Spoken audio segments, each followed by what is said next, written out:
How's it going? Pretty good. I'm trying to remember what I want to talk about. Bowling? Bowling. You love bowling. My New favorite pastime. Yeah. We had a good time bowling the other night. Bowling's hard. It was hard, especially when the lights went out and all of a sudden the pins were glowing, and I didn't know if that was like we had one too many beers or system failure or like bowling alley theme. You know, one time at the end, remember when everything messed up? The thing would never reset the pins correctly. I don't remember that. So one time we went and we hit like 8, and then like the 2 pins were supposed to be reset for the next frame, the last shot of the frame. I don't even know the terminology. Clearly, I'm a professional bowler, but the machine couldn't do it. It was like, and then like the pins dropped, and then the thing came down again and just picked them up and just tried again, and the pins kept dropping. So then the guy came down, he just walked down, and he did something, and then it just worked. So like, what would be a failure that you could just walk down and like push a button, and now this mechanical thing that wasn't working? Well, those machines are probably expensive, and like they probably don't want to replace those like every 10. They probably want to replace those every 10 years. But if they fail in such a predictable way that like you can someone can just walk down and push a button and fix it, I feel like there's something more going on there. I don't know. Bowling alleys must be tough business. It requires a lot of land, a lot of technology. Shoe cleaning. Smelly shoes. You know, customers coming in and complaining about like getting the gout after they spend a little too long there. Yeah. It's a good time though. So we've been thinking a lot about data loading as usual. We were talking about it for a couple of reasons. We were working on some Rails code last week, and active record is awesome. Yeah. It's awesome in a way that I didn't fully understand until we started thinking about this like declarative rendering stuff, I think. Because the idea with declarative rendering is that, you know, when you're using something like handlebars and you're able to declare as much of your interface as possible, the tooling can do so much of the work for you.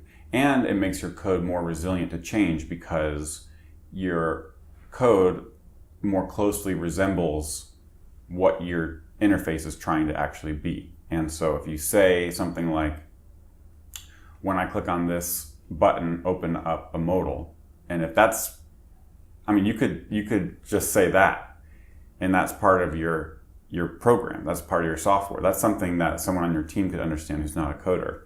And if you just said that and somehow the tooling was able to take that, when I click on this button, open a modal, and take that and actually just do all the implementation, like that's what you actually code, that's your API to this thing. You don't care if you're using a div or a p tag, you don't care if you're using JavaScript. Mm-hmm. Right? It just takes that and turns it into the program.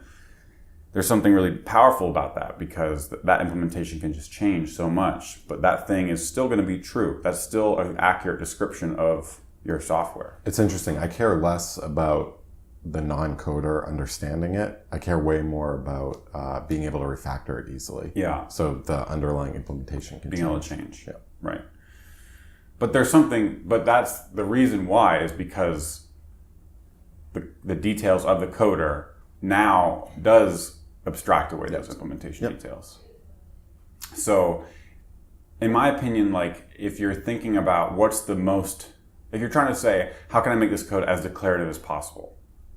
And if you already buy that like declarative programming is good for all these reasons, then the next thing is, how can I make my APIs as declarative as possible? I think the best way to answer that question, to approach those APIs, is to say, how would you talk about this 100% with someone who doesn't know code? How would you talk about this to your users? What do your users expect here? So yeah, it's just interesting. You know, it made me think of like natural language processing, or like, what are they called? Natural language APIs, or, you know, like if you're talking to an Echo or a Siri or something. And that's basically, you know, turn the TV on and watch the Cowboys. That's like good. That's the best interface. That's the best interface because that is the declaration of what you want, and you don't care about any of the implementation details. So this came up because in Rails, I was just taking a look at like video events in EmberMap system, and I was like, oh yeah, yesterday's video events, and you know, in Rails, the API is so great. It's like date yesterday. You know, so you get like video view where date is yesterday. That's like what you're basically saying. I mean, even more so, it'd be like, yeah, yesterday's video views. That's something that a system could understand, could comprehend. But it's so great because once you're in the Rails console, of course, you've done some setup, like you've made sure your database is running and all that stuff. But a lot of that can be taken care of for you these days, right? Once you're there and you just say video views where date is yesterday, there's just so much you're not thinking about. And even though we have some good, I mean, I love Ember Data has some great APIs that are natural. Like we try to get there, set the user's first name to Sam and save him. Like that's a pretty close thing to what we actually code. Mm-hmm. But then you're always thinking about the JSON payload. You're always thinking about the network request. Well, just thinking about the console. In Rails, you can just type stuff, hit enter. Yeah. In the Ember or the browser console, now you're thinking about promises. You're thinking about callbacks. Yes. So yeah, even that stuff, just promises, callbacks, network requests, data transport. Does my server understand the payload? What's it going to look like? I'm going to open up like my payload, and you know, there's just a lot of details that are still there because they haven't been standardized in the way that, for example, SQL has. Mm-hmm. Whereas with that console command in Rails, I'm not thinking about SQL at all, which is great because it's great. Now, of course, like, I mean, you are like you do get into some. Well, in this example, but you do get into some things where SQL leaks into the active record. Right. But it's not. I don't think it's bad. I think you're aware of how the data is like written to disk. So you're thinking about joins. Right. And eager loading and includes. Right. But it's not. I'm never at a point where I'm writing SQL. I'm right. never at a point where I'm thinking in like SQL syntax. I'm always thinking in objects, right? You know, in active record objects. And I think folks rightfully think about that, but they sometimes take it too far where they're like, oh, every Rails app I've worked on, there's been 5% of it where I've had to jump down into SQL or something like that. And therefore, like people who say, I don't have to learn SQL and I can just write a Rails app, it's actually like a problem. Like you should actually know the underlying stuff. But my point more is like, no, there's a future where you don't. Just like there's a future where we don't have to understand how TCP and HTTP works. So eventually they can be sufficiently abstracted. It doesn't have to be perfect, but sufficiently abstracted away to where you don't have to think about it. And most of my Rails work is at that point. But the Ember stuff, you know, it's just got a long way to... I mean, any of the JavaScript stuff. Yep. So this was interesting too because just thinking about this stuff, and I was on Twitter, I was looking at Dan Abramov and Michael Jackson were talking about React and working with React with plain objects and arrays.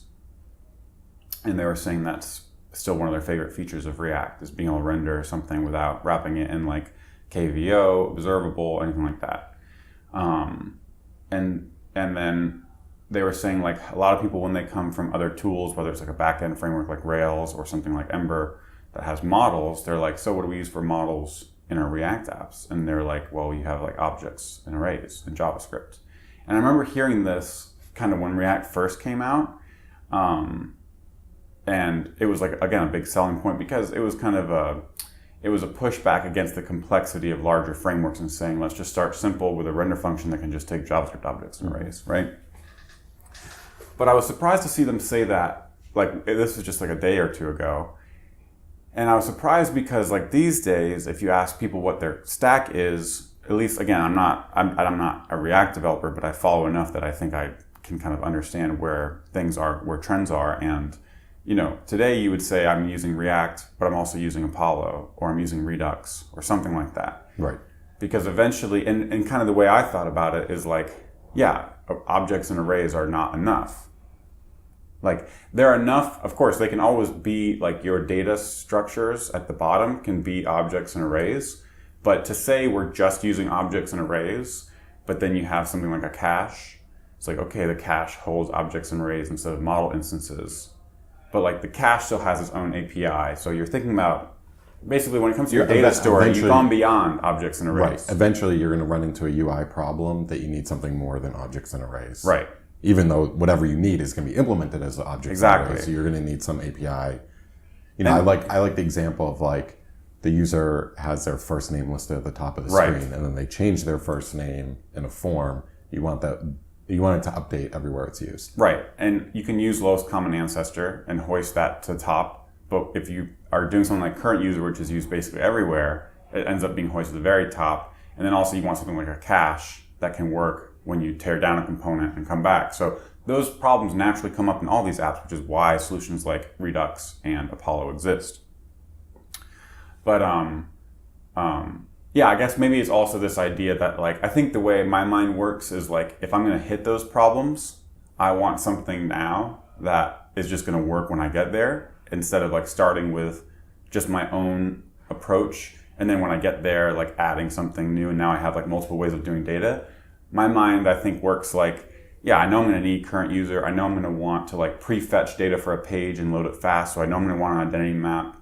You know, I'm thinking in terms of like relational models, because that's what I do data on in the back end in our servers. And so I just want something like an ORM from the beginning. Like that, to me, that just makes sense. But I think it was just interesting kind of like seeing this discussion on Twitter, because it's not how everyone thinks or works.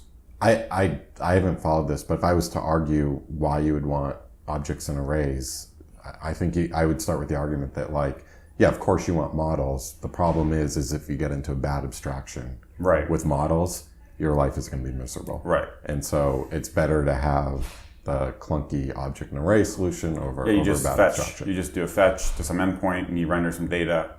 And then once you get to a point where you're adding a feature and you realize like this part of the UI is out of sync over there, you just deal with it then. And I think that eventually, I mean, I hope that even every JavaScript community, even the React community will find these sort of like the higher level abstraction. Of course they will. Right. I mean, they have in a lot of these libraries, but yeah, I think it's just interesting seeing the mentalities of the different communities. Again, if you're in Rails, if you're teaching someone Rails and you're saying how to display data, like a list of posts, start out. No authors, nothing, just post models. You're going to create a post model, you're going to have a post database table, it's going to have the right names and everything, it's going to have an ID. It's not going to just say, oh, let's create like a JSON blob and throw it in a database column. You know what I'm saying? Yeah, of course. And not only that, you would never let them write SQL. Right. Because you're teaching them Rails. Right, so exactly. You would say post.all, all the ORM stuff. Exactly. But I think you're right that, the abstraction is maybe harder on the front end because you're dealing with asynchrony and all this stuff, caching in a way that maybe people didn't think. Again, like Ember data is awesome, but it's not 100% right now. So getting locked into a bad abstraction is bad. And I've seen folks talk about, it's okay to tell people not to use Ember data. And of course it is. At the same time, we have those stories of people using something like that and kind of using the constraints of something like Ember data or Active Record or like relational database with foreign keys to model their data, and how those constraints help lead to better design and avoid problems down the road. So there's kind of an interesting tension there, I think. Yeah. And I think we're both on the side of like you said earlier, just default to Ember data. You get nudged in the right direction. Right.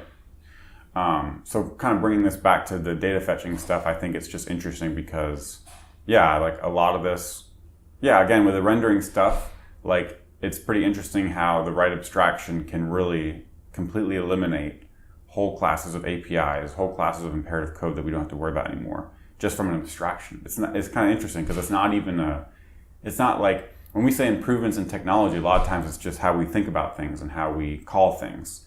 And that abstraction of rendering like that and not having to worry about the DOM APIs is just so powerful. So I wonder if there's going to be something at the data layer that is going to do something similar, where the data layer, there's going to be an abstraction in the way we like fetch and persist data that goes beyond like using fetch or Ajax or JSON. And it's going to be something that's higher. I mean, even like something like GraphQL is a query language, right? Mm-hmm. But like something like that's even more abstract, that everyone can share in the same way that everyone shares basically rendering today. Right. Like all the frameworks use the same kind of shared abstraction for rendering. I would absolutely take the yes on this. Yeah. I think there's so many ways to load data, fetch, XHR, WebSockets. The shape of your data. Where if you could just hide all that away and like, updates just show up in my store. I don't know how they do it, but they just show up. Right. Like, that's such a win for the application developer. Totally. And like you think about when you do have a lot of rich schema information on your client, then you can do something like plug it into Firebase. I mean, when we did that, that's amazing. Like that's the least amount of work you've ever done to do persistence in a web app. Yep. Is like you have your Ember data models already, and then you just like install Ember Fire or whatever, and that's it. I mean, that's incredible. Call.save. Yeah, call.save. Right. That's the one thing you have to do. I mean, it's pretty incredible. So, yeah, kind of just something that's been on my mind and will be interesting to see. I think the declarative programming stuff is more forefront in people's minds, and I think that's good because I think that's kind of that's how this stuff is going to get better. Like when I think of Ember, Vue, React, for me, like, or data like JSON API, okay, GraphQL, we definitely want to check it out. I think there's some awesome ideas there. But at the end of the day, there's a lot of similarities, like you're talking about tweaks to the shape of data or like how you call it. In my mind, the thing that would be exciting that would make me want to learn it would be this next jump where it's like, now I'm doing something fundamentally different than I was before. It's not just like a bike shedding over an API that's basically doing the same thing. So like going from Backbone to React. Okay, so you care less about sort of Glimmer versus Virtual DOM versus X, where to you it's like, okay, these are all great, but the real thing here is the declarative rendering. Yeah, exactly. And so now none of us are having to like manipulate the DOM anymore. So I would say someone is still doing like Backbone or still doing like imperative code with jQuery, like you should absolutely make the leap to one of the modern frameworks. You know, the differences between the modern frameworks at that level is way less than the difference from that previous stock to the current stock. And of course, things like the ecosystem and the add-ons, all the conventions, all the things we love about Ember matter, but they matter more for like a fit for your team and your personality and how you approach programming, as opposed to something like the declarative rendering stuff, which is literally just going to eliminate the entire previous batch because it's so much better. Mm-hmm. So,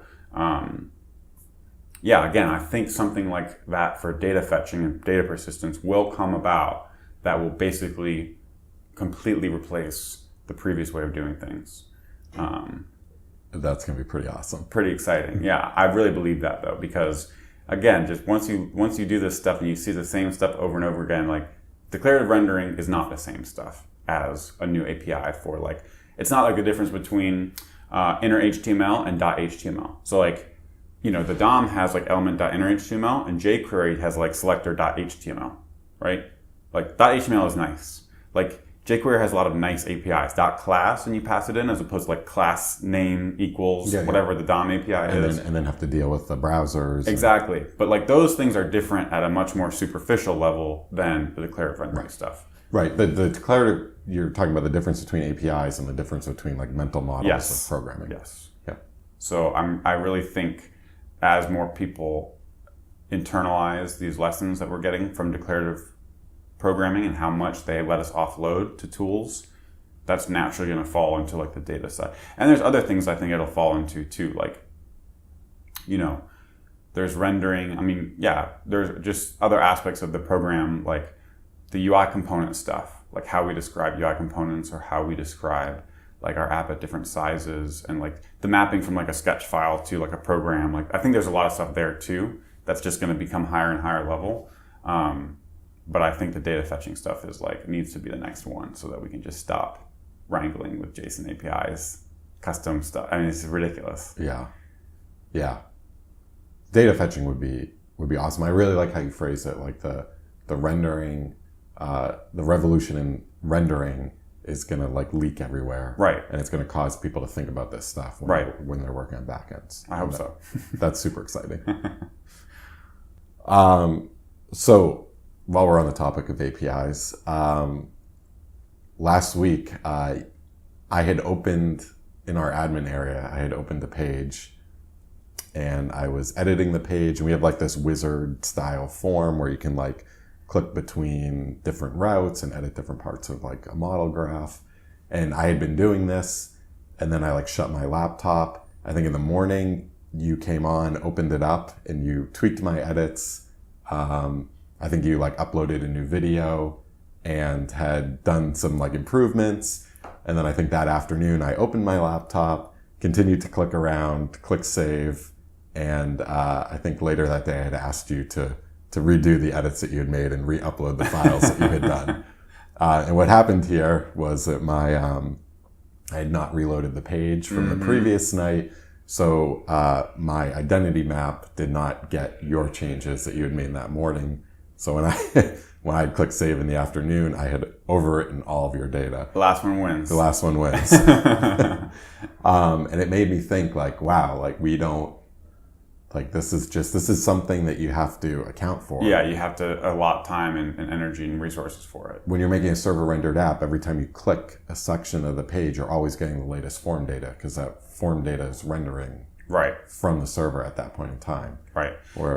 Now, there are obviously times where you're reading a Stack Overflow question, you hit edit, and then you have stale data and it lets you know this page is out of fresh, or PR in GitHub. Yes. So GitHub is great. GitHub is a great example. So you do have to account for that with a server rendered app. The thing is the likelihood, the amount of the problem space is reduced because you're necessarily getting fresh data at every interaction. Whereas an Ember app, because of caching, this is actually like the double-edged sword of the identity map, is that because of caching, and if you don't account for that, you can just have that initial version of data. And I was clicking all around the app. Interesting. So we didn't have background reload on, basically. At some point, that must have been disabled, or or because the query I was with a parent. Exactly. I was within a subroute, and the subroute is huge. Yep. It's like you can edit each part of the graph. Yep. And I was just clicking around there, and we had already loaded the parent route. Yes, the parent route loaded the data.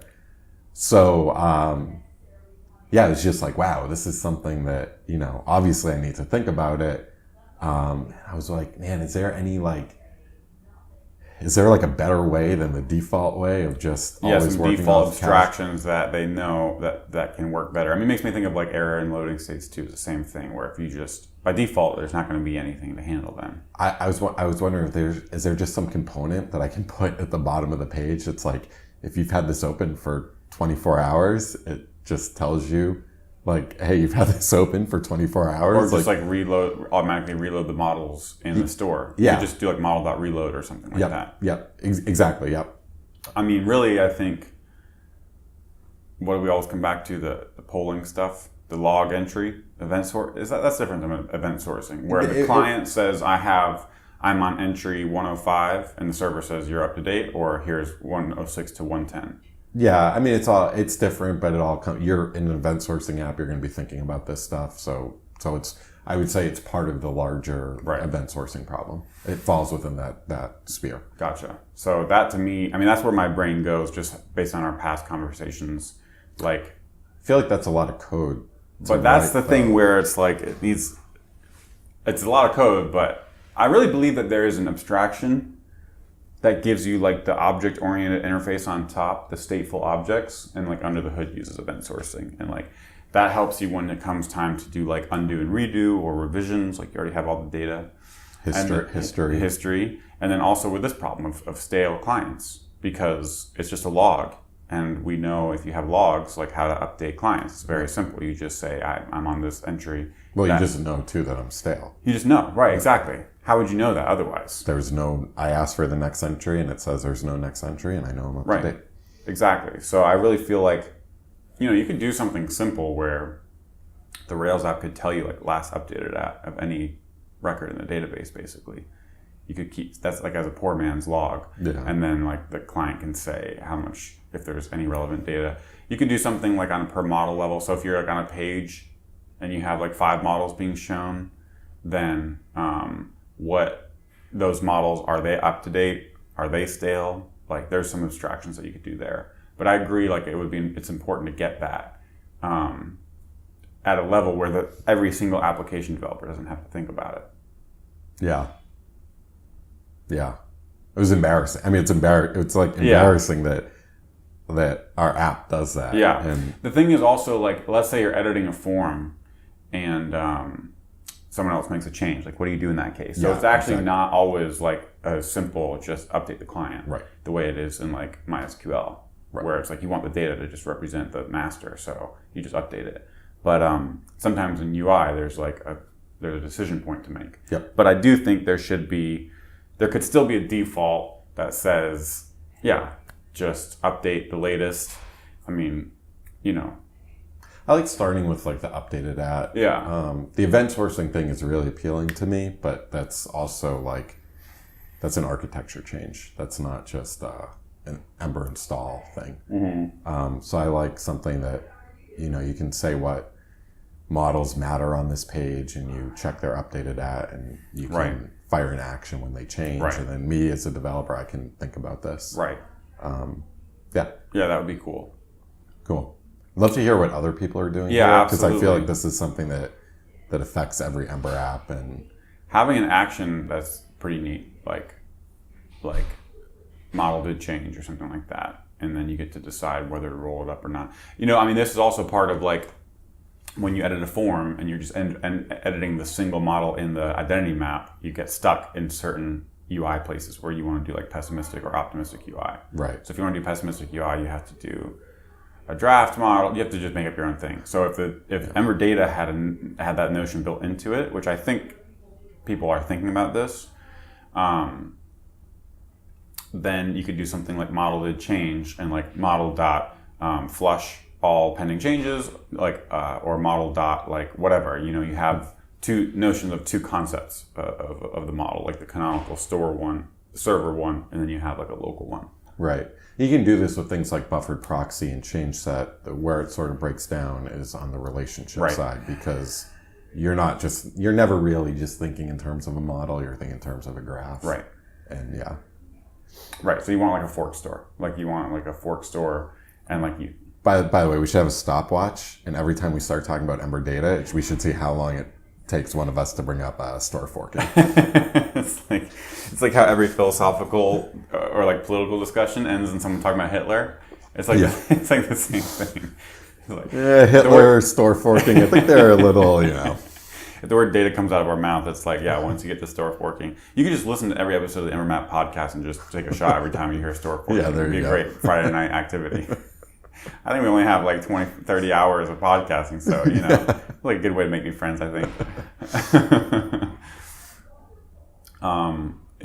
That would be great. So someone should build that, all of that. Event sourcing in Rails hooked up into a live data source via action cable with store forking on the front, on the client. That's all we need, really. Yeah, and also make it work. So as a Rails programmer, you're never thinking in terms of event. You're thinking in terms of, object-oriented programming. Yeah.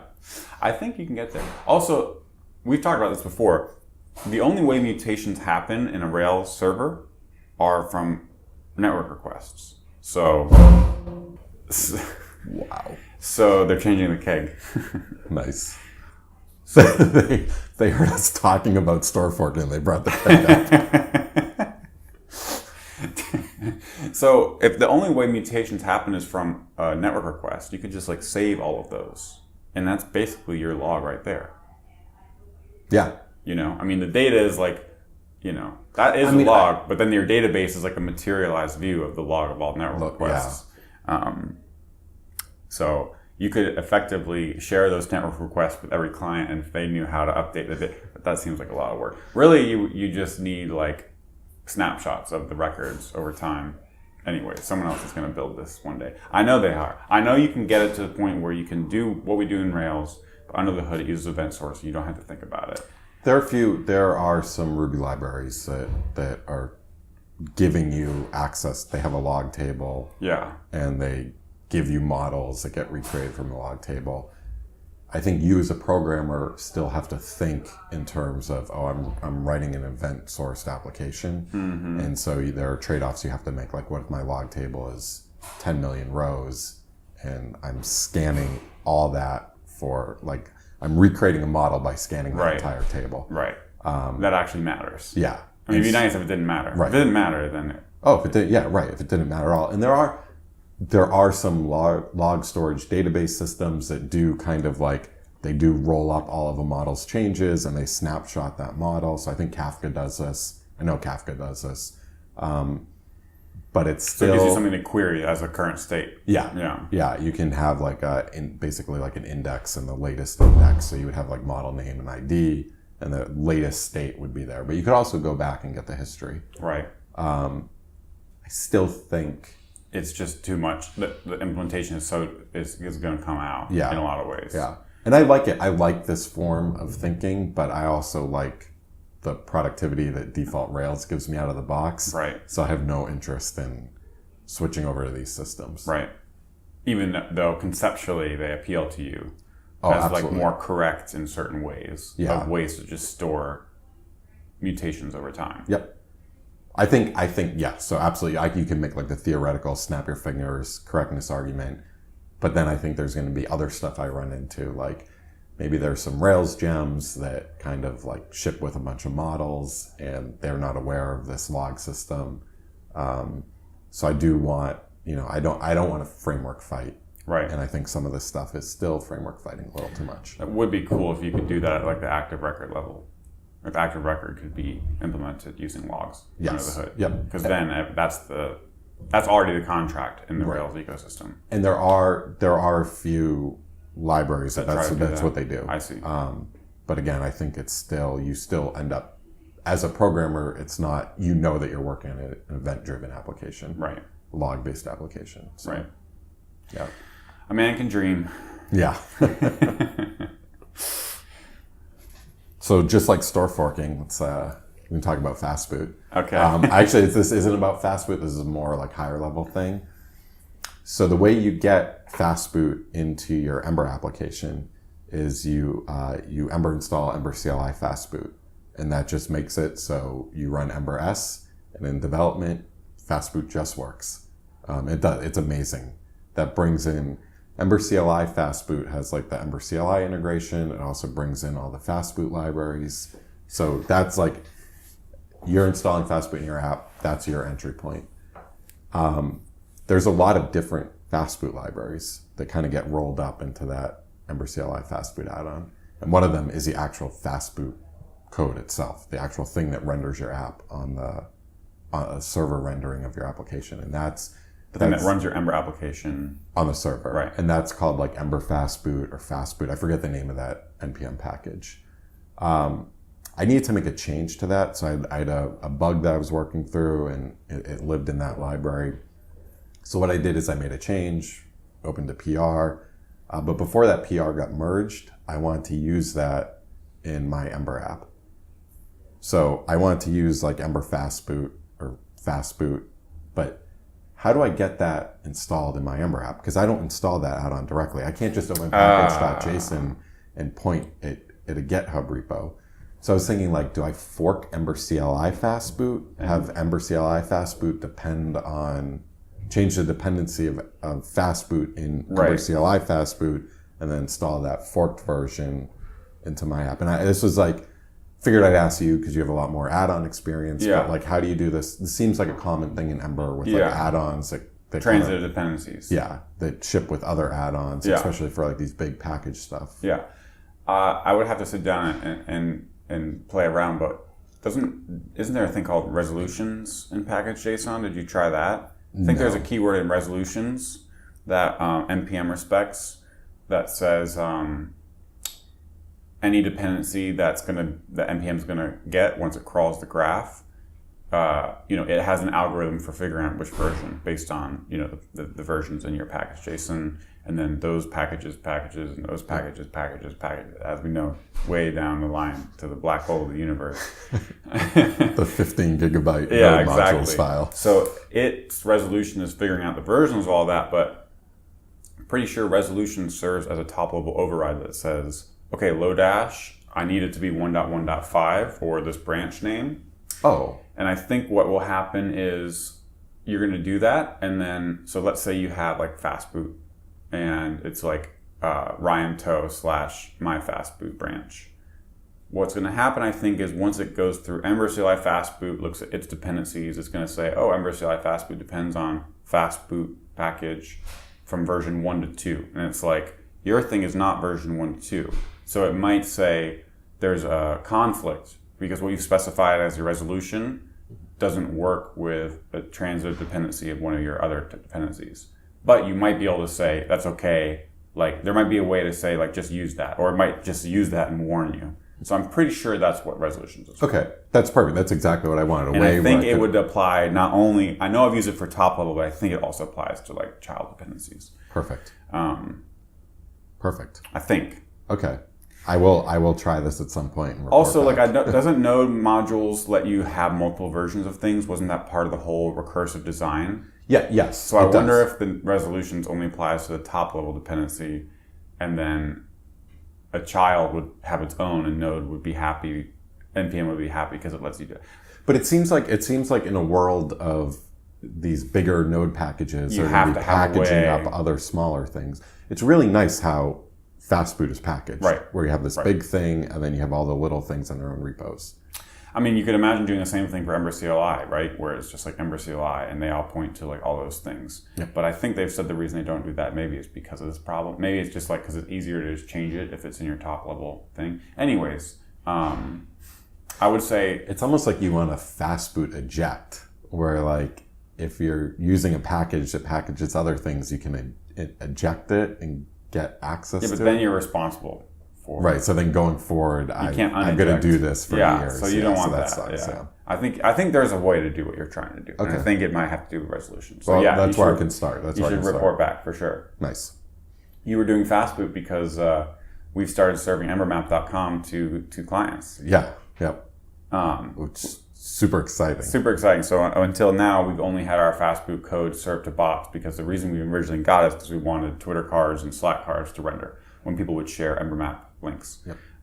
But we didn't want users visiting their browser to have a runtime dependency on the FastBoot generation because reasons. You can't. So why can't you? So the Ember app still has to run and render somewhere, and it's slow when it runs on your server. I mean, just think about like your server is what, like 2 cores, 512 megabytes. Yeah, you're just going to render everything. You're going to render all these components, computed properties. You're going to set up all it's the like setting up the KVO. Ember application and everything, and it's going to do what is done in most people's modern browsers on their computers, which are faster. Yep. So, and we also, I mean, this is also part of our architecture, but we tend to write a lot of components. Right. So we are always breaking things up into components. Right. And you feel that it's slower on the client, but it's not as noticeable. Where it's slower on the server and it's Really noticeable. Yeah. So yeah, the way we get around this is by not having FastBoot do its thing as part of the request response cycle for a user because it's going to take too long. Right. But the power of doing it once on the server and caching it, of course, is a well-known feature that is a feature of frameworks decades old. And so now we get to leverage that power. And so you can have FastBoot do its thing and it can take as long as it needs to. But if you cache it properly, then you really get benefits. So now that's what we're doing for users. And so EmberMap.com, the homepage, is the only page, as the time of this recording, that's the only page that's going to be served from the cache, but it should feel super fast. Right. And we're going to go through, we're going to turn it on for other pages one by one. Yep. Yeah, the nice thing is we cache multiple versions of the homepage, and then the first kind of load balancer or HTTP server that you hit of ours, we know, we inspect your cookies. We know what type of user you are. We verify that with a backend service, and then we can serve the correct cache page. So if you're a subscriber, you get the subscriber page. If you're a user or Anonymous visitor, guest. anonymous user, you get that page. And it's surprisingly fast. It's way faster than I thought it would be.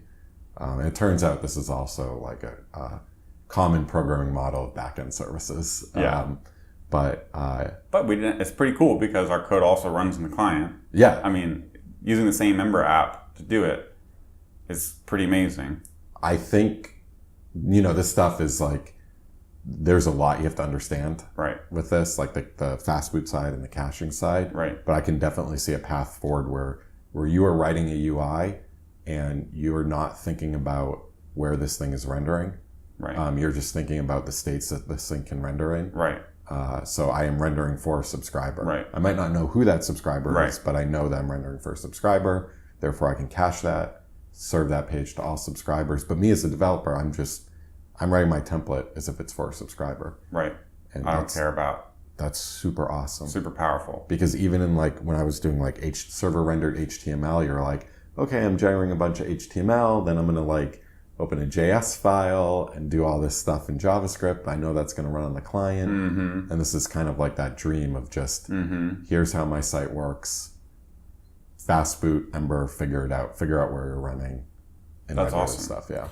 I think we can talk maybe in another future episode more about the details, just because you have been working through the implementation this week and we've learned a bunch. But at kind of a high level, like your feelings about FastBoot have kind of changed a little bit in the sense that really the stuff that's talked about at EmberConf and comes with the libraries and everything seems like it's sometimes almost marketed as like a out of the box answer. You need server rendering in your Ember app. It's one Ember install away. You're going to be good to go. Yeah. The reality is it's not quite true, and you can feel let down when you start going down that path, and you can feel like, okay, what's going on here?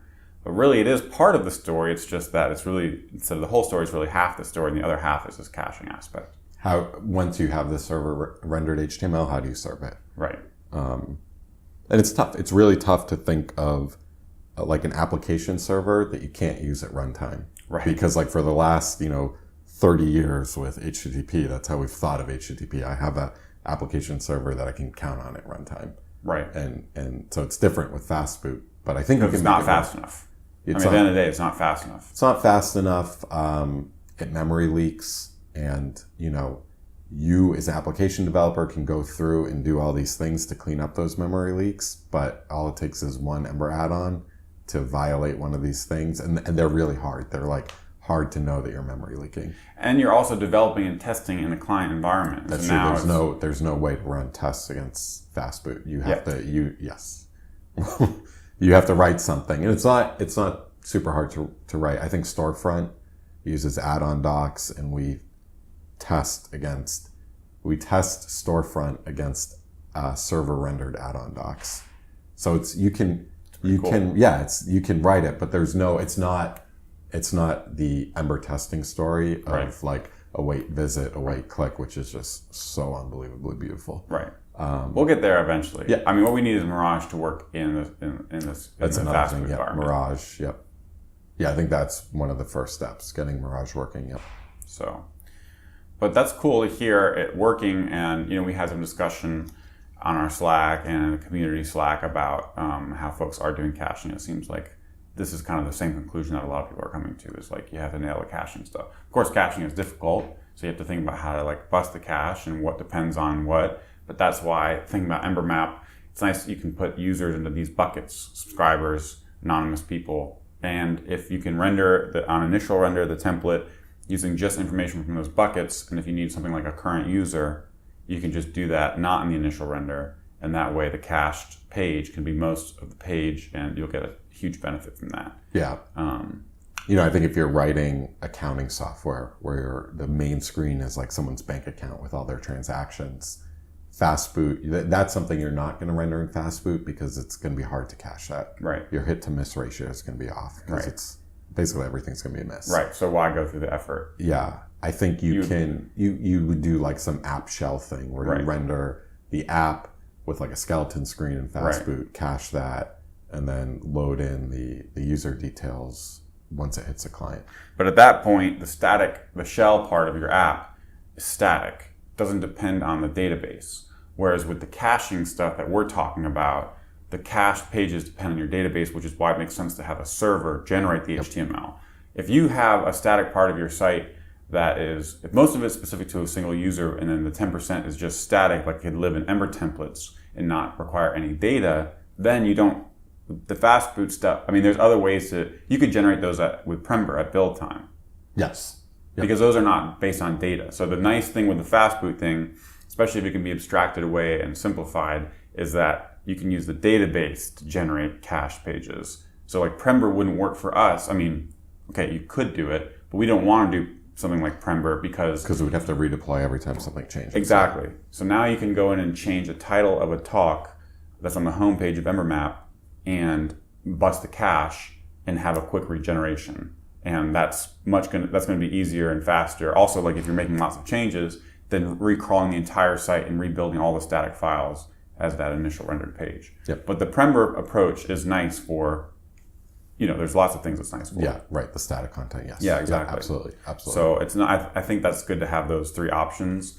And again, like FastBoot has the most complexity because you're going to be writing your own caching layer. But if we can get some solutions that are shared, it can get easier. Yeah. And at a high level, the architecture is something that you're confident in. Like you feel good about, like at a high level, saying run the Ember app in the server, cache the pages, have some way for sharing the data and busting the cache. I mean, it seems like a good approach, right? Yeah, I think it needs to be battle tested. I don't know if like the architecture is the right word. It's like I believe in like the mental model. Right. That as a developer, you can write a template without ever having to think about how it's being rendered, where it's being rendered. Right. And I mean that just seems huge because it seems like you can truly bend that curve. You know, the best of both worlds. Right. Right. Yeah. Yeah. I was just thinking that, you know, we'll wrap it up here, but like we also talk about, you know, you're going through all this effort with FastBoot and you're like, you know, software like Rails that's made to do this, you get to avoid so much of the complexity, or it's just all taken care of for you and it's just faster because you don't have KVO, because you're doing something on the server and you don't have to worry about user interaction. If your Ember app ends up looking like something that could be built with Rails, we were talking how like you've kind of gone in the wrong direction, or like you should ask more from yourself, right? So like if EmberMap.com is like a site that just has links and forms and there's like basically no interactivity beyond that, there's something you're doing wrong in a sense. Or like we should be aspiring to more because we have the power of Ember animations, of prefetching data, of a cache on the client, of local storage, of offline mode, right? And so I think this stuff highlights that because it makes you realize that we're just reusing some of those architecture patterns from things that have been battle tested for a decade. But the real exciting part of it is you go to EmberMap.com and it just shows up. And then you start hovering things and they're moving. And by the time you click on it, it starts playing. And then you click on it and it full screens it. And it feels more like an iOS app than a website. The fact that no server rendered web app can go through route transitions with animations. Right. And that seems, I mean, it seems really, really hard to do. Right. And this seems like I always like to think about we're doing all this work, we're getting FastBoot to render, like that's a lot of work, especially like you said, it just works out of the box in Rails. Yeah. We're doing all this work, so what does it unlock? Right. And getting like animations across route transitions, it's a programming model of just always having like client-side JavaScript. I think those two things are huge. Those two things will show.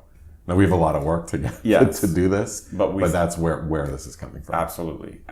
And you know, we talked about like most media sites, and you know, we've talked about this before, where like sites might have a tension where you have a public site like TED.com or New York Times, whatever. It's a media site. It's got to load fast. People tap a link from Twitter or Facebook and they need that thing to see their article quick, and then they go away. And, you know, having a client-side app for that feels like it could be weird. And client-side app for something like you need a budget or accounting software makes more sense because you're in it for all day and you're caching everything. But again, with this stuff, you're talking really about bending the trade-off curve. And so if that media site could have a fast initial render, but then it's just going to feel much more app-like. And if you go now to like the App Store on iOS, it's beautiful. I mean, they have this feed and it doesn't look like a media website. It doesn't feel like a media website. You know, if you go to the news app on the iPad or the phone, I mean, there's a reason those things exist in apps, and media websites have never gotten to that point before. But like with this architecture, they can. That's a great point. The Apple News app, it's beautiful. Yeah. And how could you do that on a website? And with Rails technology. With Rails, with the same guarantees that a traditional web app news website has. So like edge caching, right? Like super fast renders, right? Yeah, right. So, and I think we can. Yeah, I think we're inching towards this. Yeah, it's really cool to think about. So awesome. If folks have questions for us that they'd like to have answered on the podcast, where should they go? EmberMap.com. And do what? Find an email address. No, they should go. We're in Topic EmberMap on Ember Community Slack. We also have an Ember Slack for our subscribers. So if you're a subscriber, you should definitely join that. Or the website. There's you can tweet at us at Ember_map. I know, I still want to get that at EmberMap, but I haven't been able to yet. If you work for Twitter, please help us. So yeah, you can get in touch with us any of those ways. And we love answering questions on the podcast. We forgot to ask ahead of time this week, but we will next week. And that's it for this week. And thanks for listening. We'll see you next time. See ya.